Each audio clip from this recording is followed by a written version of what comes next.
Okay, we're nearly there. We're nearly at the general election. Now, all the parties will be focusing on their marginal seats.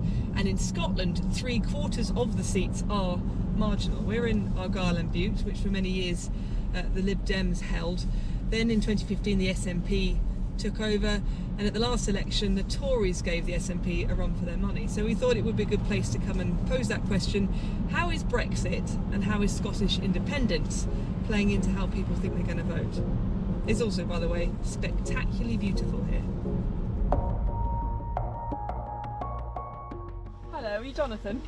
Oh, okay. Is Jonathan around? How are you? All right? I'm fine, how are you? Good, good. Aye. You mind having a quick chat with us? No, not at all. Brilliant, thank you. I'll park up.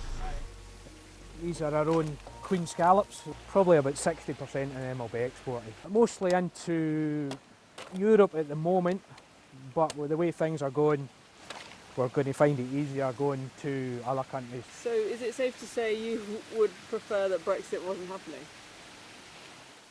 Yes, it's just going to be so much hard work, so much hard work. Does Brexit play into how you're going to vote? Yeah, and for a number of reasons. I would like to see us having control of our own waters back again. If we can get control of our own waters back again, yeah, that's great. So Brexit could be good? Could be good, but we have to make sure the right people are in control of taking the common fishery policy out of production, so to speak. What do you mean by that? I feel as if we'll get sold down the river by a couple of parties. I don't honestly know what way to vote yet, you know, I've still got to think. Hi Gary. Hi. What are you doing down there? Just fixing stuff on the boat, 'cause we just finished up for the weekend. Make sure she's alright for the weekend ahead. What have you been fishing? Fishing for langoustine prawns. I would like to be independent, Scotland independent. I think that would be independent for Europe as well. Aha, okay. So kind of in a quandary there, like I'm all for independence, but independent for everybody, like. Out of the EU as well Out of as the EU UK. as well, like. So. Okay, well the SNP want you to stay in the EU. I know, that's the kind of, well, but to get independence, it's SNP. It's the only party out there for independence, isn't it? So I would probably sacrifice staying in the EU for Scottish independence for the UK.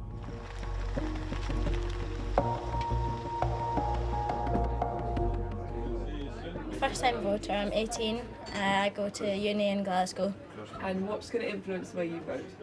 I've just got Scotland's best interests at heart, so I think free healthcare, the free prescriptions, free tuition, all that good stuff. I'm guessing from what you're just saying then it's the SNP. SNP, yeah.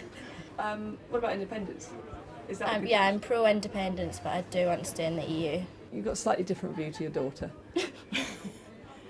I do a little bit. I mean, I'm still a little bit on the fence, and I feel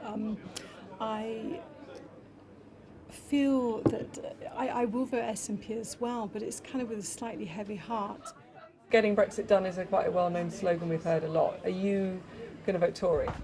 I probably will. I'm not a Tory, but the only party that have made it a policy to get it done, and I'm quite keen that it is done. I have voted for the SNP in the past, but the biggest problem I would have is her support of Jeremy Corbyn, or potential support of Jeremy Corbyn to enact a minority government, which just, to my mind, is not right. I'll vote SNP, not for the independent Scotland vote, but to hopefully that'll make us remain. And hopefully whatever happens after Thursday, we'll still remain friends. That's BBC Radio Scotland Travel. Well, let's get the weather forecast from Joy Dunlop. Good morning. Yes, a very windy and wet day ahead with 2 yellow weather warnings in place for both heavy rain and gale force winds. So this is obviously a constituency where fishing, tourism, I think even green energy is important, and of course farming. I've lived here all my life, but there's been quite a few generations of the family being here. I think there's two things in this election. One's Brexit and the other one's the independence thing. And for me, I voted to remain, and I don't want independence either, so that rules out the Tories and the SNP, and so I would be a Lib Dem naturally, I guess. Possibly the whole independence thing has galvanised the younger generation, and that is a big thing for them, you know. How old are the Standing Stones? but they say a couple of thousand years, I think. So they're pretty old. They're pretty old. So we've got an election coming up where, do you think things will change? I mean, I like it the way it is, obviously, but yeah, am I a stick in the mud? Am I against change? I don't like to be, if that's just the way things are going, then I think you've got to go with it.